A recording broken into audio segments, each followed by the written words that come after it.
Dr. Katherine Ritchey has experience in developing and leading clinical innovation programs that serve the domains of health most salient to older, complex adults. This includes a special focus in mobility-related interventions, such as fall prevention in community-dwelling older adults, perioperative frailty screening, and prehabilitation management. Access to care utilizing telemedicine modalities and best practices for asking and acting on what matters.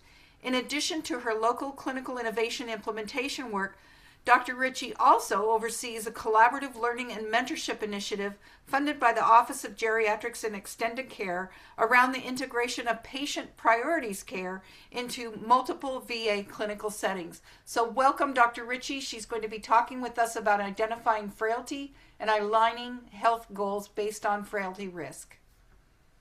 Great. Thank you so much. I appreciate that wonderful introduction, and I'm really excited to be here with everyone today. Um, just a couple of disclosures before we get started.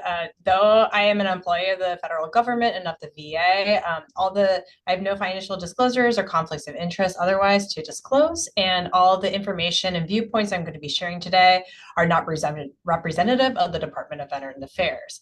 I also, kind of in the spirit of interprofessional and collaborative learning, I am clearly brought here and requested to provide information about frailty, particularly in the context of older adults. But as Barb mentioned, we all have very interesting and unique experiences, perspectives, and knowledge. And I really look forward to sharing and learning from all of you as much as I hope that you'll learn a little bit from me too today. So some of the objectives I hope to cover for us today are going to be first, defining frailty and conceptualizing frailty as a syndrome that's not just part of normal aging. We're going to discuss some ways and different methods for assessing frailty in older adults. We're going to utilize conceptual models of frailty really as a guide for healthcare planning, interventions, and alignment of goals, depending on where that person is in the space of frailty. And then finally, I'm going to hopefully use two different types of cases to kind of do a little bit of compare and contrast about the different types of interventions that we should consider, whether those be risk reduction interventions or preservation of independence, depending on a person's frailty, their goals, and preferences. So to get started, I think this quote defining frailty is a really helpful place to start. So I'm going to read it to you. Frailty is characterized by a decline in functioning across multiple physiological symptoms, accompanied by an increased vulnerability to stressors and increased morbidity and mortality. Frailty really is honestly a spectrum of disease that is developed over time due to different insults to a person's health, their psychosocial domains, as well as their cognitive and emotional reserves. And that's really important to think about and to consider and to embrace, because as we think about a person's frailty and what is contributing to their frailty, recognizing where some of the strengths in that person's kind of like whole domain is really also helpful when thinking about ways to reverse or prevent further frailty, and or how well they may or may not respond to different types of stressors that they may encounter within the healthcare system or in general. So though frailty increases with age, we should not expect that all older adults will eventually become frail. For example, we see these two individuals on this slide who are clearly chronologically old. We have a picture here of Betty White in her 90s, who was an active worker and comedian way late into her decades of lifespan. And then we have another person here, Yukichiro Umara, who climbed Mount Everest up and into his 80s. And I think this is really helpful because when we limit our perspective and definition of frailty to chronological age, we might miss many other opportunities to intervene on people who are much younger, but maybe pathologically older, that could benefit from frailty in insight as well as interventions.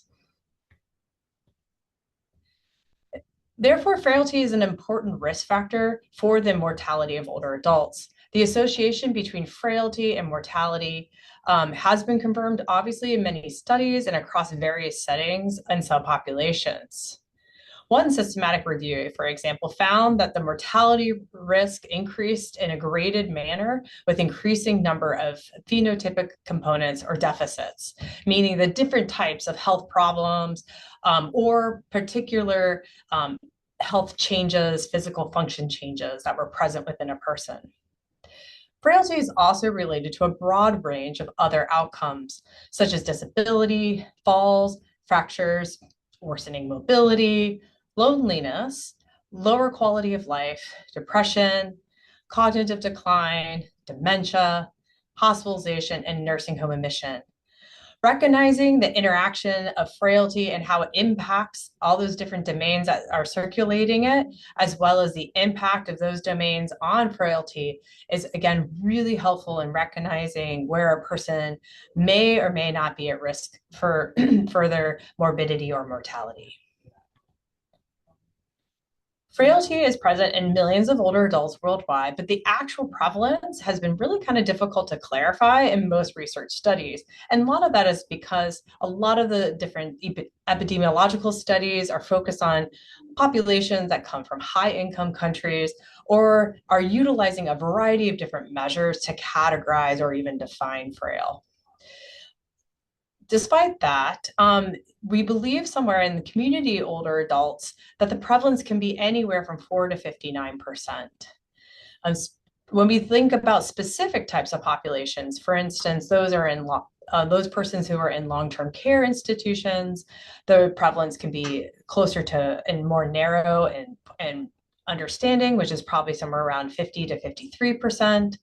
And then obviously certain different types of diseases and disease conditions can have even higher rates of frailty, such as end-stage renal disease, where it can be anywhere from 30 to 40%, oncology, which can be anywhere from 40 to 50%, and HIV, which can be again around 30%. There are trends, however, that are consistent among studies. Frailty is often higher in women and men and rises with age. Those persons who are coming from lower socioeconomic groups and from ethnic minorities often have a higher frailty prevalence too. And then you'll see here from the data that I'm showing from the longitudinal aging study from Amsterdam. This data was taken in the early 2000s. You can see that the prevalence obviously was increasing again with age and among women and men over age range. Frailty is a very complex syndrome that's influenced by several internal and external factors, as I alluded to earlier.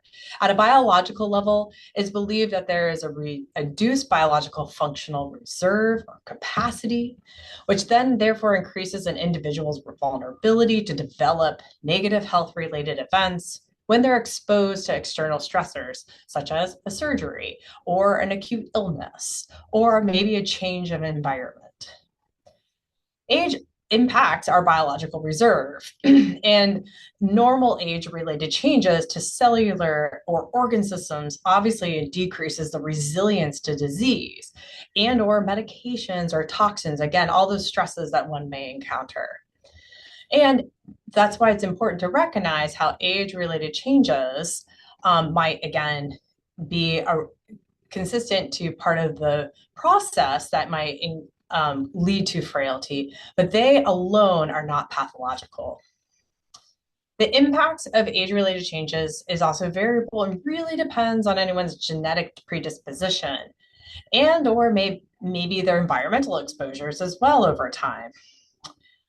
Genetics and health behaviors also impact the development of chronic diseases and how severe those disease states may become over the course of decades. This diagram that I'm showing here, kind of a conceptual model of frailty, kind of shows like a little bit of a linear process, the development of a physical frailty, with that being kind of towards the, the green or pinkish blocks there. However, the frailty and the impact of these downstream effects, especially how frailty impacts geriatric syndromes and the development of disability and mortality, let alone cognitive impairment, Likely is actually a more bi-directional or multi-directional relationship. Therefore, it's probably a little bit more complex. It's not this very linear process. So I like to think of frailty kind of more in this conceptual model that's presented by Hale and his colleagues. And it really kind of conceptualizes that multi-directional relationship with different domains, whether those domains be more biological or genetic or physiological, or psychosocial and socioeconomic, and how all of those work together, impacting different types of individual factors, biological resilience, again, the social and community, the socioeconomic conditions, again, contributing to a person's frailty. So really, frailty is actually more than just a biological phenomenon of chronic disease, age, and genetics. The impact of frailty also extends outside of just physical domains of frailty and or disability. Clearly, a person who's frail is going to have probably more depression potentially, or lower sense of wellness and quality of life, which can therefore also have a backwards effect on how their social community responds to them or how they respond within their social community. Thus, frailty's contribution to the wider determinants of health and health inequalities in older age is underestimated, particularly by clinicians, if we're only thinking from biological and or from chronic disease kind of sets of models. These multiple domains can contribute to frailty and also can be protective from frailty, which I think is also really important.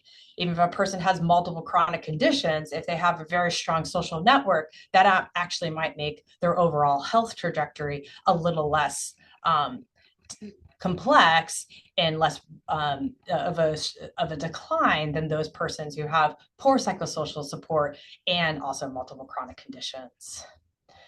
Thus, age doesn't just equal frail, being poor, falling, having some sort of activities of daily living disability in and of itself. All those single things doesn't necessarily mean you're frail. It's a combination of all those things to whatever degree those things are either failing or not failing is really kind of what contributes to how a person may or may not be frail and where along that spectrum of frailty they may be. And to summary, why does frailty matter? Well, clearly, as I've kind of been speaking to, understanding if and how a person may be frail really helps recognize the resilience to an anticipated or unexpected or unanticipated life event. The more robust an individual is, someone therefore who has strong physical, cognitive, and psychosocial reserve will be more able to recover better from a life stressor, which could be again like a hospitalization or a surgery or an acute illness.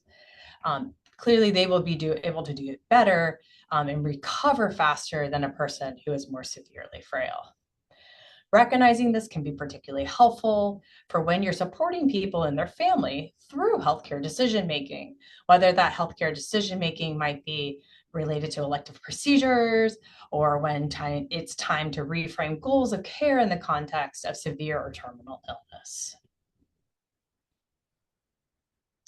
So now we're going to speak a little bit about how do we measure frailty.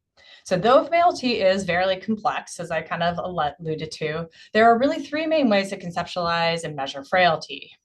The first is through a frailty phenotype.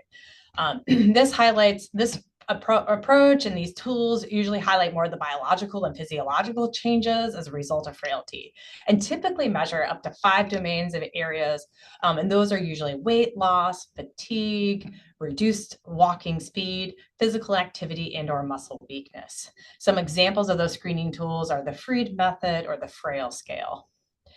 Frailty indexes, on the other hand, are generally health record-driven calculations, which are reflective of the deficit accumulation aspect of frailty.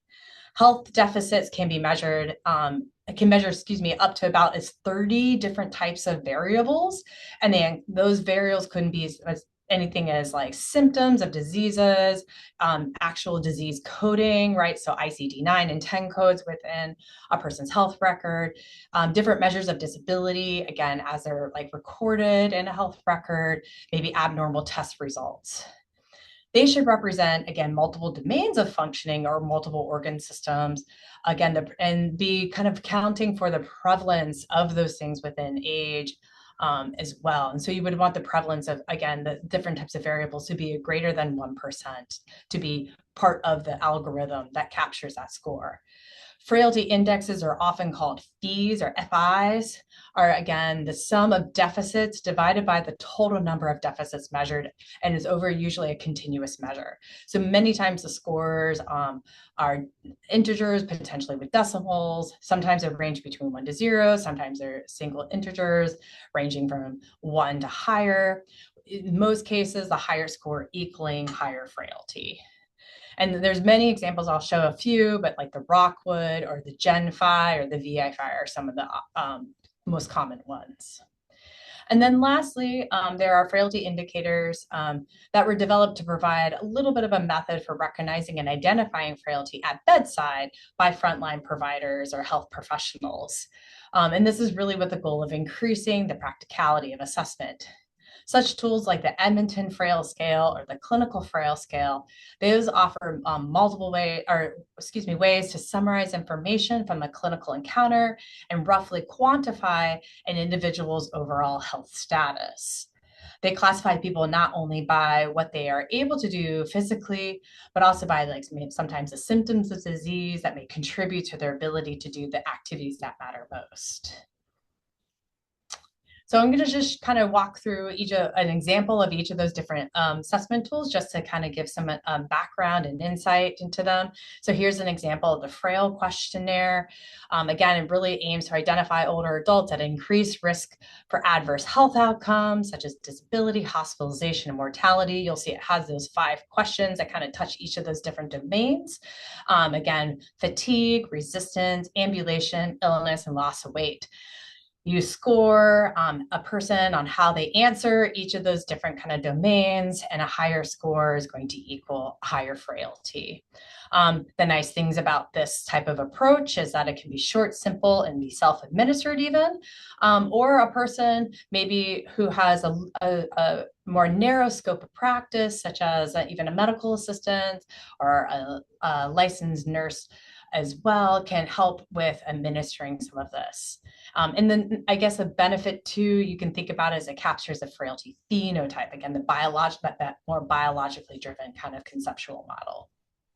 And it has been shown to be helpful in identifying those at risk of falls, as an example, people who are going to have poor health outcomes, post-surgical complications. So kind of a quick, fast bedside tool that can be useful and actually shows to help identify post-complications.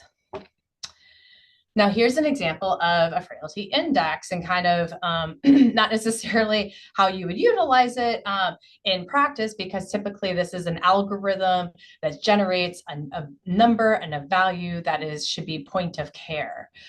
So there's little to any kind of operator component to this. But what I'm showing here is kind of like how these models can be compared to other frailty index models. As you'll see in this comparison chart here, we have 5 different index models with the VA5 performing as well, if not better, than multiple others, and can help predict and show the likelihood of predictability for such outcomes such as length of stay, mortality, and again, predict people who are going to be in long-term care. The VA5, as an example, has about 31 different types of variables that it pulls from the electronic health records, and many of those have to do about diagnosis around morbidity, function, mobility, cognition, mood, sensory, nutrition, and geriatric syndromes. So it helps build a multiple kind of domain, bring all that information together, again, kind of behind the scenes within the electronic health record, spits out a number, and in the VA5 case, it spits out a number between 0 and 1, and like 0.2 is usually the main cutoff for frailty. And that can be readily available in many different ways within our electronic record system, so that as I'm seeing or evaluating a patient in clinic, I can pull up their record and see their frailty number right in front of me, and it can interpret it that way. And then lastly, the clinical frail scale and the Edmonton frail scale are shown here. Both of which, again, are kind of more designed for bedside tools, similar to the frail scale that I showed previously. They usually don't take very long, anywhere from about 5 minutes at most to complete. In some cases can be done like on an iPad or by a patient or health partner by themselves. And they can kind of give a nice kind of like pictorial view of where a person may or may not be on their frailty, and also have been shown to be very predictive of such important outcomes such as postoperative mortality, ability to discharge home, or different types of iatrogenic or other complications in the hospital. So just to bring it back into a case about now that we've talked about the complexity of frailty and some ways to kind of assess or determine frailty using different types of methods or tools, how can that be put into practice, and how is that helpful in the context of healthcare planning as it pertains to older adults? So as a person progresses along their lifespan, advanced care planning and alignment of health goals should really change. When people have a decade or more to life, health goals generally are focused more on longevity and prevention of acute and chronic illnesses and disease. Therefore, honestly, in most cases, health recommendations or the decisions that people make are typically and honestly should be guided by those disease-based guidelines and algorithms. Again, a person who's maybe fairly robust in their 50s, has decades to life, they're going to be the person who's going to be, kind of hitting targets related to their A1C and or their hypertension management or their heart failure management if they should have those health conditions. However, when a person's near the end of their life, again, probably less than 2 years, maybe more like a year left to life potentially, these persons are probably less focused on longevity and prevention, and instead more focused on maybe symptom management, quality of life, and therefore the health decisions that they are probably more likely to make are going to be ones that provide more comfort and less burden, even if it's in contradiction to disease-based guidelines. So maybe they're not going to be on goal-directed therapy. They're going to be on more of the medications that are preventing their symptoms, but not the ones that are adding more to their polypharmacy and their burden of medication management or causing lots of side effects. What's really hard, honestly, is like that middle group, okay? Those are going to be the persons who probably have more than 2 years of life left, but like less than 10 years, okay? And these are the persons who, it really is going to be difficult to understand and or predict how they might prioritize certain types of healthcare decision-making. Some might prioritize longevity at the cost of more burden of healthcare management, versus some might be actually more focused, or maybe it just kind of depends on the context and the health issue at hand. And so those are going to be the persons where it's really helpful to recognize, A, one, what is their frailty level? And B, two, more importantly, what are their priorities and their specific health goal? And what are the trade-offs that they are willing to kind of navigate through in relationship to their healthcare? So understanding frailty really helps determine where a person is along that continuum and really help clinicians and clinical teams determine if and when certain interventions are best, help them identify the risk of disease, prevent unnecessary healthcare interventions and medicines, which may create more harm than benefit, and also identify when serious illness conversations, life-sustaining treatment discussions really should occur. This pyramid is one conceptual model for if and how to consider clinical alignment of care based on frailty stage or measurement. If you start at the bottom, those are the persons with greater resilience and fitness. So those are like the less frail persons, right? And more appropriate for health interventions that will prolong life, prevent disease, acute or long-term, and sustain current independence, and are open and interested and okay with a lot of healthcare management tasks in order to, again, stave off disease. But as you move up that pyramid and frailty increases, the appropriateness for geriatric syndrome identification, prevention, and treatment becomes more relevant and pertinent to maintain the wellness of the individual and hopefully prevent disability. Once a person is moderately or severely frail, though, reversal is often less likely and very, very difficult. Medical optimization needs to be tailored and individualized so that medications work together, as polypharmacy, as an example, is a leading cause for adverse health events. Or things such as surgeries might end up causing more problems than good, right? And that's really where goal-directed therapy of one condition often can interfere with the health goals of another condition.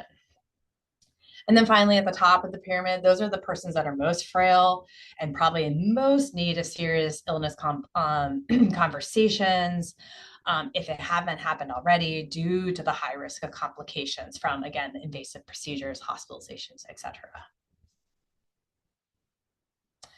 So at each level of fitness or frailty, or depending on a person is, related to their kind of prognosis and trajectory of life and their lifespan, what matters conversations can really help identify the specific health goals a person has, which will help them maximize their perceived wellness. What matters conversations should be a tool that helps tailor the best fit interventions at any level of frailty and will offer the most benefit for the older adult.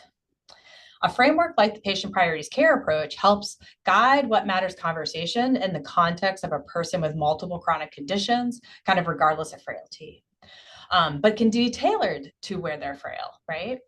The framework includes exploring the person's values, understanding of their disease and specific goals, and what they want their health or their health care to work toward or maintain. It also should address and help identify some of those physical, psychosocial, cognitive barriers, right, to not only goal achievement, but also might be contributing to their frailty or could be helpful in the context of their preservation as well, and be protective factors.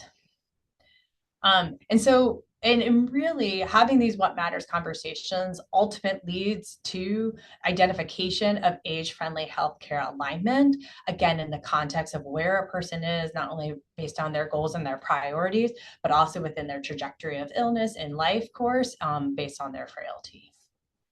And so now I'm going to use two cases that kind of help demonstrate the intersection between matters and frailty, and what are the different things to consider as the clinician or the healthcare team related to treatment interventions based on those person's goals and their frailty level.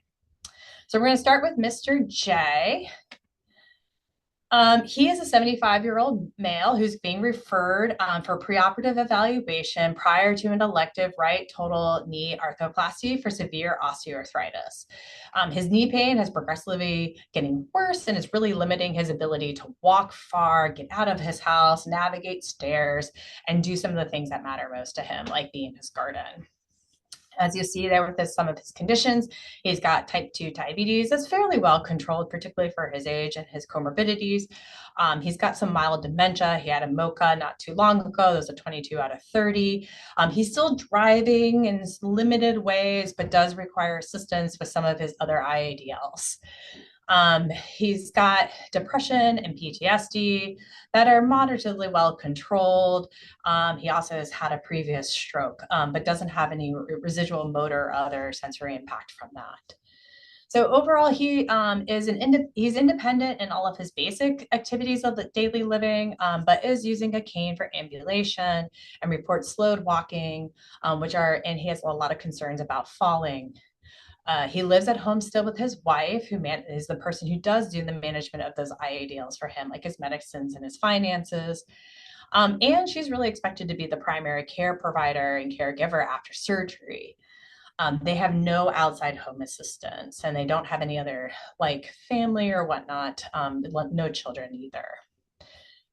Mr. J hopes that his knee replacement will allow him to walk without pain and get back to doing things with his wife, like gardening. But he has not yet discussed what recovery might realistically look like or what the trade-offs would be that he finds acceptable. So Mr. J has a goal to continue to leave his house independently and navigate stairs in a garden, which is prohibited currently by his knee instability and pain. Surgery is a reasonable treatment solution and should be considered in him for goal attainment, and shouldn't necessarily be contraindicated, A, because he's older, B, because he has cognitive impairment, or all of his comorbidities. However, fitness for surgery isn't only measured by cardiopulmonary stability or control of his diabetes. Instead, frailty level, particularly in him, should be assessed and considered, because that's really going to determine his overall reserve, and areas of vulnerabilities to different type of stressors, and particularly in the surgical and post-surgical time period. And so in this case, major surgery in the areas that are going to be particularly vulnerable to surgery should be optimized and if possible to ensure the best possible outcomes. So we're going to use the clinical frail scale in this case. So the clinical frail scale, Mr. J is at about a level 5, or he's mildly frail. And that's based on, again, the fact that he's got some assistance with his IADLs. He needs to use a cane. He's got a slowed gait.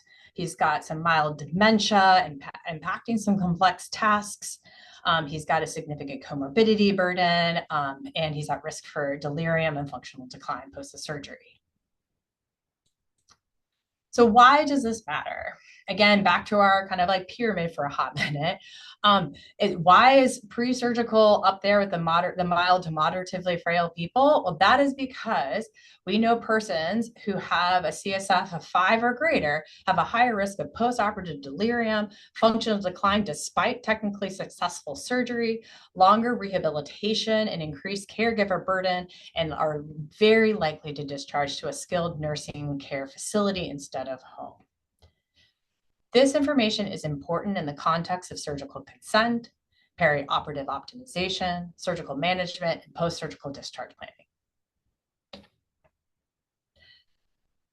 So therefore, when I'm like thinking of Mr. J, I am thinking about this kind of checklist. You know, yes, there is the typical perioperative checklist, and again, thinking about like their METs and like their cardiopulmonary stability and all those important things. I'm not saying that those aren't, but the things that we also need to consider, given his like mild to moderate level of frailty, is first, what are his actual goals for surgery? What are his preferences around healthcare, particularly as it relates to recovery post-surgery? How willing or able is he to participate in a discharge to a skilled nursing facility, let alone just rehabilitative exercises and participation within rehabilitative therapies, right? What is his understanding of best case and worst case scenario? If things go really, really, really south, how okay is he with different types of outcomes, and what would he want to be done there? Hoping that those don't happen, but also being recognizing and transparent about what could happen. In thinking about his perioperative optimization, we want to make sure that his nutrition is as good as possible, particularly related to proteins. We want to think about ways to optimize his cognition, not even beforehand, but during the surgery, as well as post-operatively, to reduce the risk of delirium. And so working with, like, for instance, anesthesia teams and post-operative pain management, as well, to limit different types of medications that can cause delirium, if and when possible, and just overall physical health. How can we build up his reserve, his functional, and more importantly, strength reserve, physical reserve, so that he is as strong as possible prior to surgery. And then lastly, some of the, again, those surgical considerations as well. What are we going to do as a team to help reduce and mitigate delirium? How do we educate him and his family, or his wife in this case, about their participation in delirium reduction, talking about early mobility and what that looks like, again, so that we prevent any iatrogenic problems from bad mobility after surgery, and then discharge planning, and starting the conversation of what would it mean to go to a skilled nursing facility. In discussion with Mr. J and his wife, you discover that he and she have been married for 56 years. They don't have any children, but they do have an extended family, including some nieces and nephews and siblings that they enjoy spending time with. One source of joy for them is their garden, as we talked about previously, and they live on several acres and they've always had a sizable crop that they share with neighbors and family. And so gardening is really one of his passions and has become a major source of joy and purpose and physical activity for him, which is why he's so motivated to get the surgery. He's always been a very capable person, building much of his the different outhouses and things he needs on his property. He was kind of like a self-taught carpenter and like a Mr. Fix-It. And so really he sees this knee pain as something that's not only just like preventing him from doing things that matter, but actually the things that give his life meaning and purpose and kind of fulfill him as an individual and his identity. So it's really important to hold space for and recognize. And as you talk more with him, you kind of go through some of these questions about asking him, well, again, what would a successful surgery look like for you? Trying to get down into the nitty gritties of, well, I mean, actually being able to walk 2 acres around my garden daily without discomfort. And it's like, okay, is that a reasonable outcome to suggest? Are we actually going to be able to attain that with this type of surgery? And those kind of conversations are really helpful because then it helps give an idea and insight into what does this person hope to gain out of this major intervention that is going to be very risky potentially for them.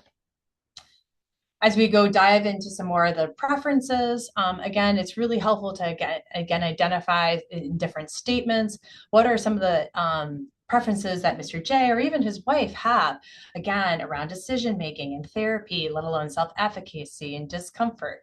The higher a person's self-efficacy is, their higher willingness to participate in therapies, right? Their willingness to kind of accept and work with some layers of discomfort. All those things are going to be helpful in their prospect to, again, recover from what could be a major insult to an already vulnerable system. And so those are some of the things too that are really helpful to kind of tease out and think about as the clinician guiding them through this decision-making process. Exploring preferences like this, therefore, is really helpful in summary to prepare people for the unanticipated outcomes, especially for those persons who are frail and embarking on a major health intervention. And this particular study that explored both the perspectives of older adults and the perspectives of their care partners, it was evident that knowing what to expect with recovery, being able to reclaim independence so they could resume activities that mattered most, and making sure that home and home support systems were in place post-surgically was very important. So in the context of Mr. J, this means having a frank discussion with he and his wife about what caregiving actually might look like if he should go home versus why he might need to have to go somewhere else, like a skilled nursing facility. And helping to clarify some of those preferences around that as well. It's also really helpful too to kind of clarify if his health should become extremely compromised, what and whom would be the best decision makers and what would be some of his preferences related to very significant interventions and life-sustaining treatments. We know pre-optimization for those who are frail should really focus on the physical health and strength of nutritional status. This randomized control trial that looked at, meta-analysis of 186 randomized control trials found that when they were comparing treatments using randomized effects network of meta-analysis, that isolated exercise, isolated nutritional interventions, and particularly those that combined exercise, nutrition plus psychosocial were the things that were most likely to reduce complications when compared to usual care. And so that's partly the reason why in that checklist, I really recommend trying to think of how can we prehabilitate a person and optimize their nutritional status, especially in the context of frailty, before we go into a surgical intervention. Okay, I just wanted to mention you had a suggestion in the chat. Thought you might want to just mention it in this context with this framework about putting in a ramp so he could get down to walk as he would like to with his wife.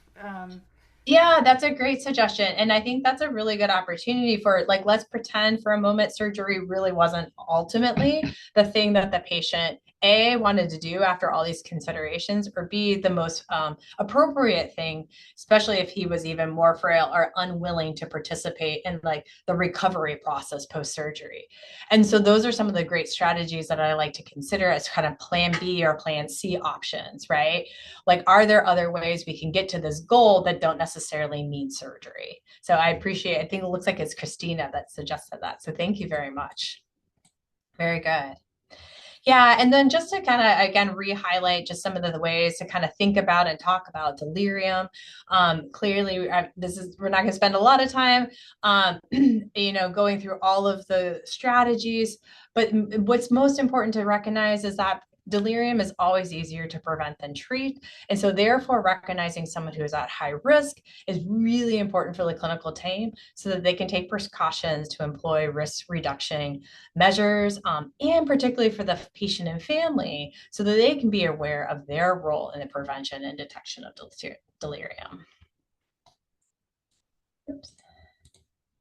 So in summary, as we're going to screen for frailty for Mr. J, we're going to have some goals conversations, which help determine his care preferences and willingness, again, to participate in the surgical recovery to maximize his benefit. We're going to try to do a little bit of kind of prehabilitation by maximizing nutrition and physical fitness with prehabilitation if we can before surgery. And then alert him and his wife and the other care teams that are going to take care of him in the hospital about ways to reduce perioperative risk of delirium, mobility decline, and prepare for likely multiple transitions of care in order to optimize him based on his frailty risk. So in the time remaining, we're going to kind of go through another case, which will be kind of thinking about Mr. L. So Mr. L is I think I forgot to write his age on here. He is an 80-year-old person with type 2 diabetes. You can also see pretty well managed with oral and weekly injection. He's got chronic obstructive pulmonary disease or COPD, also well controlled on tiotropium, hypertension, peripheral neuropathy that is really starting to like affect his balance. He's a very functional, independent person. He lives and now by himself. He was actually just widowed from the person that you saw there in the picture. He lives independently in a senior rental apartment, has elevator access. He has 2 adult children and 6 grandchildren that live locally and come and visit him on a weekly basis and provide a lot of strong social support. He also volunteers and drives for Meals on Wheels during his regular like free time, I guess. He ambulates independently without any assistive devices right now, but he does report some impaired balance, particularly when he's on uneven terrain, and this is becoming more important to him because he really enjoys going golfing on weekends. And it's this difficulty maintaining his balance, especially during swings and walking over the course, is really starting to prevent him from getting out and socially interacting with some of the other friends and previous colleagues he has. He's an old retired accountant. So when we map Mr. L to the CFS, he is actually a little bit less frail, even though he's 80, than our last patient, Mr. J. As you'll see, he is like around that number 3. He's managing well, kind of like almost what we would consider like a pre-frail or no frail or low frail state. Okay. And that's because he's independent in his ADLs and IADLs. Again, he's still like golfing, he's walking roughly without assistance and starting to probably need a little bit his balance because his balance is getting a little bit more limited by his neuropathy again. But he has a high level, again, not only of cognition and cognitive independence, but also high levels of social support and engagement and purpose, which are also very protective factors in him. And so what I think is really important to recognize in him, he's like a lot further down on that frailty kind of pyramid, right? He's kind of in that fit to like mildly frail state. And that's why, again, in him, he's already kind of telling us he's having balance issues and stuff. But really thinking about falls and fracture prevention is actually really important in him at this stage in time. And recognizing how to identify functional changes that are going to potentially prevent, again, further decline and or restriction of activities that matter most, and more importantly, can contribute to a cascading effect causing more frailty. So the preventative checklist for Mr. L in this case is really kind of, again, back to exploring what matters most to him, particularly as it relates to his mobility, and making connections with interventions as they're going to pertain to a particular goal. Connecting him to fall prevention, because by preserving mobility, we're in fact preventing falls, okay? And we know by preventing falls, we're going to prevent mortality, morbidity, and further functional decline and keep him independent. And in doing so, we're going to review his medicines, we're going to consider home and behavioral modifications, and assess fracture risk as well. So as we talked about earlier with Mr. L, the thing that really matters most to him in this context is staying independent and continuing to golf with his friends. And right now his like imbalance is really impacting, kind of his confidence when it comes particularly to walking and being out on the golf course. Some of his health preferences, again, noted here, are the fact that he's actually a pretty engaged person when it comes to healthcare. He's willing to participate in therapy. He can drive to appointments, and that's not burdensome to him. And he's, again, willing to kind of spend the time and investment in those sorts of things. He's also very capable and able and willing to do all sorts of different health management tasks. He's able to like follow health instructions. He's able to monitor health measures of disease, like his blood pressure and its sugar control and stuff like that, particularly if there's concern that any of those medicines or particularly health conditions are contributing to falling risk, right? He's able to read up and likes to read up on treatment recommendations. He comes to you with all the information and questions about the information out there, so you can have that kind of dialogue, and definitely likes to be participant within the kind of healthcare decision-making process. And overall prefers less medications, but if and when appropriate to take them, particularly if they're going to prevent disease or clearly manage disease, then he's definitely willing to participate. And again, like as I alluded to, why is fall prevention actually really important in him? He hasn't had a fall yet, but he's starting to show signs of maybe he's at risk of fall, let alone activity restriction, right? And he's starting to build on that kind of like frailty cascade. He is the perfect person to intervene on to to reverse frailty. He's the person who's maybe not at like if he was being measured by a VA5, for instance, not at the 0.2 like frail measure where we're kind of already off the cliff. He's like on the way there. And we know that is because of this cascade effect. Falls and fall injuries are the most common causes for decline in ability to care for oneself and to participate in physical and social activities. We know that a third of those persons with a fall-related injury will be newly required help with the activities of daily living, and over half of those persons who require ADL assistance after a fall will have to have that assistance for over 6 months. We also know that a lot of those people especially after a fall with an injury like a fracture, about a quarter of them will end up in a skilled nursing facility with a higher risk of permanent placement. And more importantly, this domino effect, this activity restriction just kind of cascades upon itself, leading to further functional decline and dependence as well, which also contributes to loss of independence and needing more assistance from others. And there's obviously an intersection between falling and frailty as well. Falling is a huge risk factor for frailty, especially if it leads to a fear of falling, sarcopenia, and activity restriction. Injury from a fall, such as a hip fracture and subsequent recovery period, also contribute to frailty progression. And we know fear of falling and the activity restriction associated with it, in this case, were significantly associated with depression and lower cognitive scores. And so that's partly why, again, the fall prevention was put so much lower on that pyramid, because like intervention there can really prevent further progression of that pyramid of frailty.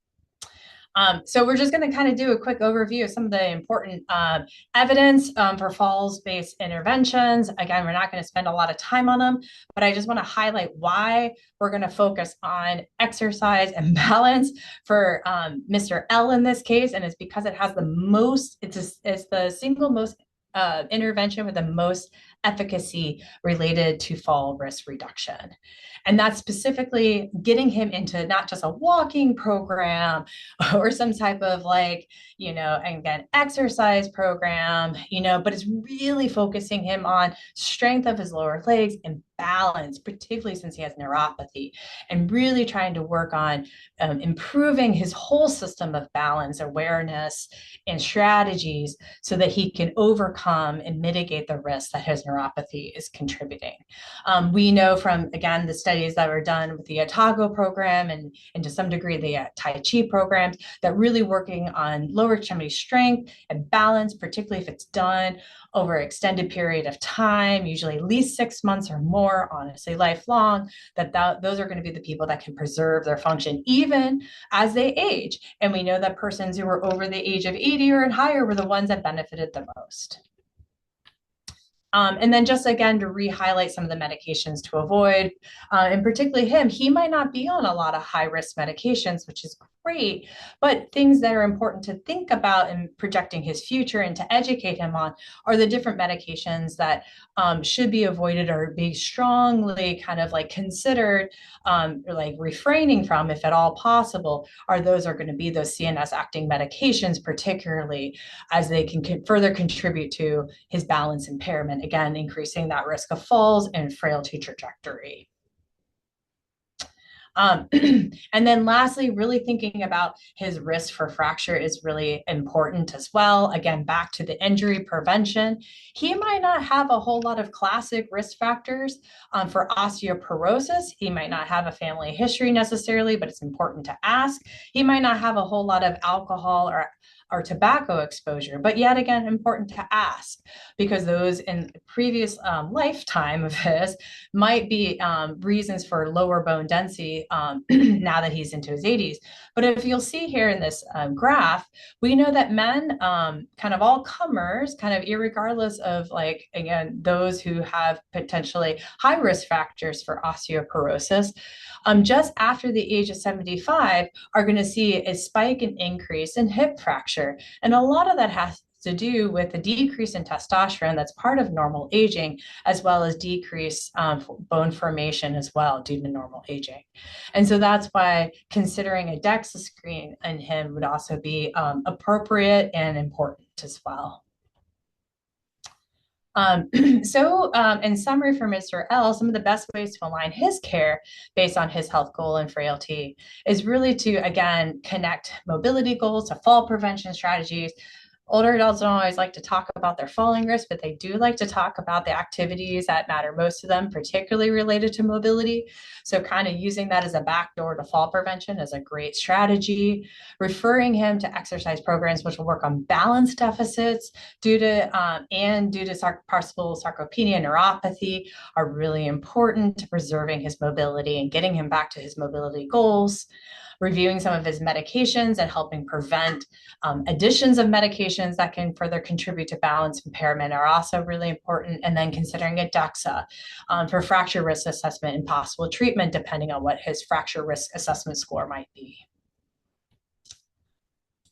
So, and just in comparison, we're just gonna, kind of look at the two cases kind of from a high level and just kind of see, as you'll see here, Really what I hope to show is that frailty is really driven by function, cognition, and reserve, not necessarily age. We have two different individuals, one actually of a younger age than the other, but clearly more frail with a lot more complexity than the other one. And the considerations are very, very different. It's really important to emphasize or to recognize that patients that we shouldn't just judge frailty necessarily by how someone looks, but really through understanding and assessment of how they're thinking, how they're moving, and their psychosocial support systems. It's also really important to recognize too that in some cases, like with Mr. J, we're thinking of really of how to intervene and do some risk reduction, versus with Mr. L is really an opportunity for prevention rather than restriction to immobility. So a couple of questions just for consideration, and then I'm happy to answer some questions too in the chat. But some of the things that I think that might be interesting to hear from you all about, or maybe have been kind of commented on within the chat already, are kind of some of your thoughts about how does frailty change your clinical decision making, or even how you offer different types of treatments or interventions beyond chronological age. What would goal coordinated care look like for Mr. J versus Mr. L? Do you have any other ideas or recommendations? How might each care plan fail if frailty wasn't actually assessed? What would the normal case be like? I have some ideas and thoughts about that, but I'm curious if others would think about it. Had we not identified and just assessed and talked about their frailty, what may have happened or what wouldn't have happened even. Particularly, where does your discipline have the greatest impact on these different cases in reducing their risk? And it would be really helpful maybe if you even put in your discipline in the response, just so that we can understand your different perspectives. And how would your recommendations change if social support were limited? Like in either case, let's pretend Mr. J and Mr. L had absolutely no one in their life, which is not uncommon. Who would be there to help guide them through. As an example, I had a 90-year-old who is probably about at least on the CFS scale, probably higher than Mr. J, probably at least a 6 or 7, and just got a pacemaker and has no one, has no wife, no child, no even close family or close friends. And it was interesting to think about post-operative care for him as well, and how to think through that and some of the ways to help, again, guide that person and manage that person. So I think that's all of them. Oop, yeah, that's all of them. So happy to hear what other people have to say. Very interested. Would love to see your thoughts in the chat. Yeah. And then I'll try to go back to answer some of these other questions. So in what setting do you recommend that? Oh, the mini cog used for cognitive impairment. That's a great, thank you for asking that question. I think if it can be used in lots of different in settings. I think if there are, in the case of for instance, perioperative evaluation, I think a mini cog is a great opportunity and an appropriate screener if cognition has never been assessed. Again, if you're having a person who's older, is arriving for perioperative evaluation or elective surgery evaluation, they've never had their cognition assessed at all. It's never documented whether or not they have cognitive impairment, dementia, the likelihood. I think that would be a really good opportunity to do a mini cog, especially, if you're stuck on time or limited on time, or it can build that into your workflow. As part of their nursing check-in as an example. Mini cogs are also sometimes helpful, kind of in, the hospital-like setting, as long as it's not replacing or getting kind of convoluted with a delirium screen. Those are probably the better times to be using more delirium screens, especially if you're concerned that there's actual delirium, versus using a mini cog. So I hope that helps answer that. So Mary has said community support from Catholic services, more casual sources such as neighbors, religious connections, fraternal organizations. Yeah, I love that, Mary. Thank you for that. I especially think that's really helpful in thinking about a person who, again, back to the like, is having like a pretty significant or major procedure. And like, how do we help them brainstorm like ways they can get support in that time period the post procedure, post surgery, or whatever it is, especially if they're going to go home, right? Can they set up if they haven't had Meals on Wheels set up? Can they set it up after, like now, right? So that they don't have to cook at least, as they're like in the case of like my 90-year-old, right? When he's got like an acute maybe wound in his upper chest. Think that's really, really great. Or like, yes, if they have like a spiritual community, a religious community, that can again set up like I think of a meal train or just a check-in, right? Or drive them to their post-operative appointments or whatever it be. Yeah. Robert mentioned community support groups. Kay, are there community support groups that you might recommend people connect with, whether it's specific to a particular condition, like Oh knee, yeah. knee surgery as with Mr. J, or maybe how to just tap into a network? Yeah, I think hard to say. I think there's sometimes not so much for like elective surgeries that I'm aware of. But I'd be super interested if anyone else knows of any of those. I think of like support services, particularly for persons with like cognitive impairment. Like, so if they've already built, let's say, a support system like prior to some sort of like intervention, and then they can rely on that community to figure out like how did you best advocate as an example for this older individual when they were in the hospital, right? How did they like identify and think of some strategies around delirium? Like that could be a really good opportunity and idea, especially if like they have like the Momentia community I think is coming to mind, for instance, let alone like Alzheimer's support groups or other support groups, particularly if they have particular conditions that might make them more vulnerable or more frail. Yeah, those And would be some Sue of the things. mentioned Habitat for Humanity can assist when mobility supports are not affordable, such as ramp entry.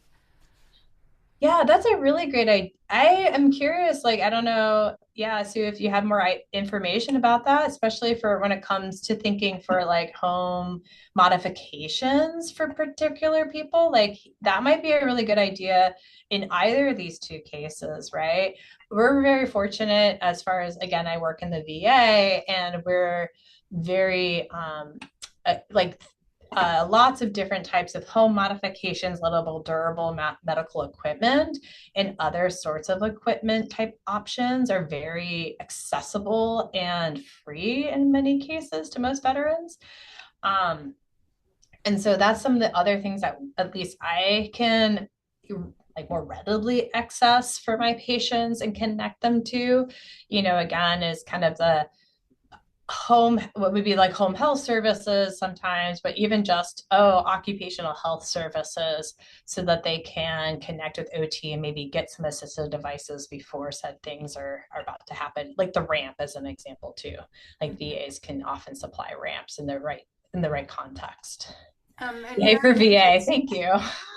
and Mary mentioned that she heard that Habitat for Humanity has really changed recently, at least um, Mm. their stores. I'm not sure. 211 has given me resources for equipment closets. Oh yeah. I do know too, like, I mean, not that I would necessarily suggest going to Goodwills, but I do know that often our social work team and others like suggest like donating like to veterans who might have, as an example, excess unused or lightly used equipment or like other types of like personal health related items, to like Goodwill. So that would be another option too, if like And Habitat Sue maybe doesn't mentions have. that Habitat for Humanity is usually in every county and they have carpenters as part of their care delivery model. I'd also recommend thinking about condition specific foundations or Mhm. organizations, because sometimes they have resources that have been donated to them that they can then share with people.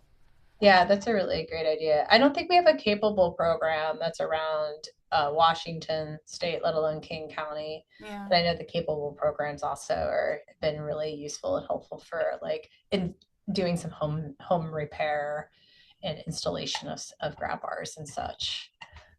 And a little bit more on cognitive assessment. Sing Yi mentioned wanting to learn more about the cognitive assessment tool because her nursing experience is often assessing adult patients as alert oriented times 4. However, for older adults, cognitive assessment tools should be more comprehensive, maybe assessed differently than other adult populations. And Wendy asked, do you recommend the mini cog over the slums? Oh yeah. So I mean, I will give a shout out, I guess, to the Alzheimer's and related dementia like spring series, because there will be lots of education about different cognitive assessments then that will go into the nitty-gritty. But the thumbnail, I guess, answer is, yeah, alert and oriented times 4 is kind of like an orientation assessment, not like like a cognitive assessment, like how is a person like, you know, able to think in real time, and are they attentive and distracted, right? And so it really, what a mini cog is just like a quick and dirty, can this person do quick recall, and do they have some sort of visual spatial and a little bit of executive function so that they can draw a clock and recognize and articulate the time on a face clock. So it's really been helpful to kind of like, more importantly, probably rule out the likelihood of dementia or cognitive impairment versus like rule it in. But usually anything below a 3 on that test is helpful to be like, this person's not thinking well. We should follow up with more sophisticated testing. And that the next step level up from a mini cog would be something like a slums, or or like a MOCA or an MMSC. And that's a little bit more like probably, or a mini cog probably takes about 5 minutes. A slums MOCA probably takes like 15 to 20 minutes versus a neuropsychological kind of battery or evaluation, which would take up to 2 to 4 hours. So that kind of like how we think of, stratifying cognitive assessments. I mean, Heejin mentioned the geriatric assessment, but I want to thank you, Dr. Ritchey, for mentioning that the ADRD series is coming up, and there will be a couple of talks in that series that go into a lot of these different options. So hang on to your questions for that. Yeah. And geriatric assessments generally include, usually, if depending on the time and all the things dedicated to it, either a mini cog at the very quick and dirty versus like a MOCA, which takes like 20 minutes. Yeah. Well, thank you, everyone. I just want to kind of like, again, share that I'm very appreciative of all your time and your questions and your thoughts in the chat. It was very helpful. Hopefully you walked away with that frailty is not based on age, but it's really a condition and a syndrome of physiological reserved stressors. That the contributors to frailty are multifactorial. They're really biopsychosocial, and they're multidirectional. There's no one best measure for frailty, but what's most important is picking one, getting comfortable with it, and using it frequently. And that awareness, hopefully, of frailty level is really helpful for guiding care alignment, and recognizing persons who have many health, social, and emotional environmental challenges. Thank you so much. I just have one of my sort of interprofessional type of questions. I'm wondering, I'm curious to know from attendees, in what ways, if any, do you actually talk with older adults about the risk of frailty or its management if they are on that, progressive frailty scale? Within your setting or specifically focused on your disciplinary perspective, how do you talk with them about it, and how does that go? And feel free to mention your setting or where you're coming from in terms of your discipline. Because I think we come at this possibility in multiple ways depending on how we're interacting with an older person, and then how you introduce the idea of frailty and management of frailty with that person. Any thoughts?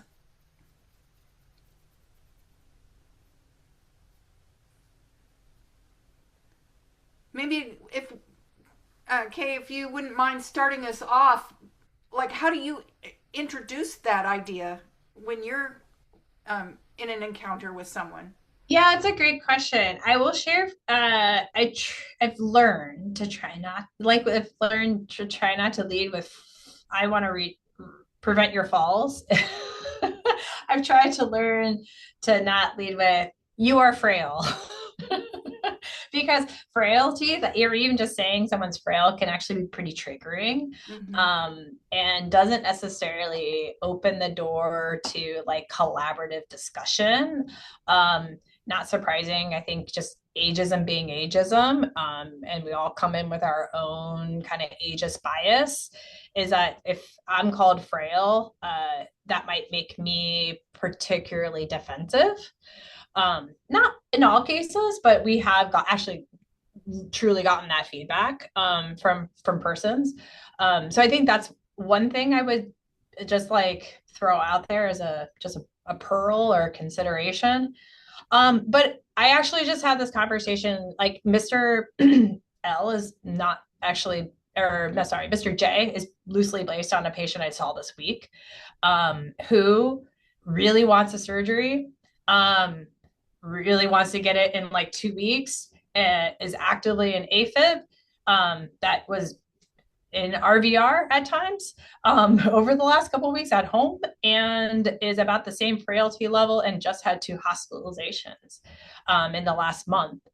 And I kind of had to have a conversation about, hey, like, I'm really worried because, and I didn't use it like necessarily the word frail, but I said, your normal functional status is about here on a good day.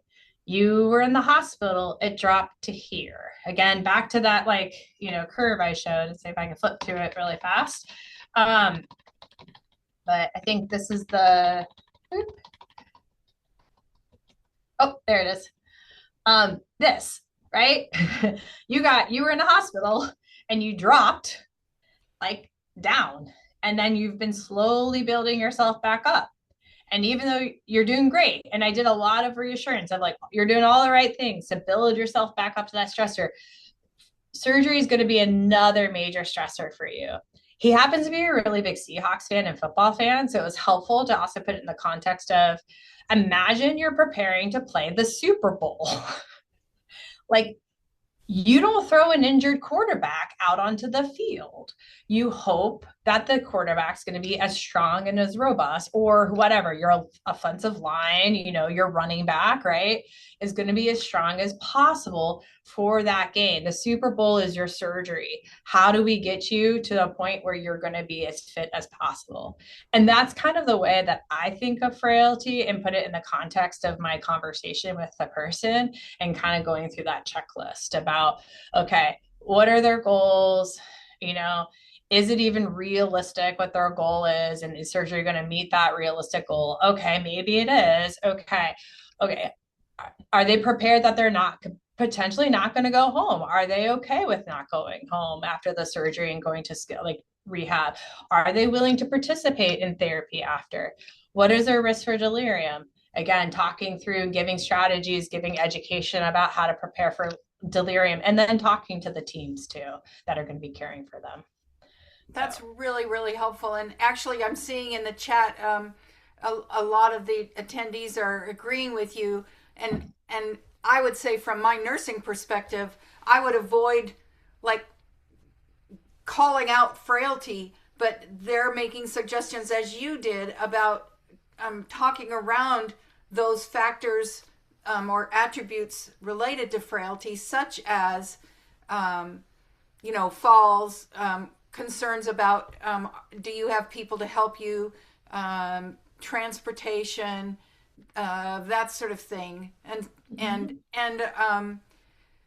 Loretta mentioned as a social worker offering home visits and assessing the environment in the home and talking with them about those kinds of issues. So some really great suggestions, and particularly some of your slides that talk about the various factors that are affected by frailty that also can increase risk of frailty and impact response to stressors are things that you can introduce and discuss with your patients. Okay, I think unless there was anything more that questions or anything more you wanted to add, Dr. Ritchey? No, just again, a lot of appreciation. I love all the comments in the chat. I think they're like really, really interesting. I've learned a lot, so I appreciate everyone's like ideas and suggestions. So thanks for spending your time and your Thursday afternoon with me. I really appreciate it. Indeed, and we'll see you next week when our talk will be on cultural and linguistic challenges in palliative care with Dr. Sharma. Thanks so much for being here today, everyone. And thank you, Dr. Ritchie. Yeah, great. Thanks, everyone.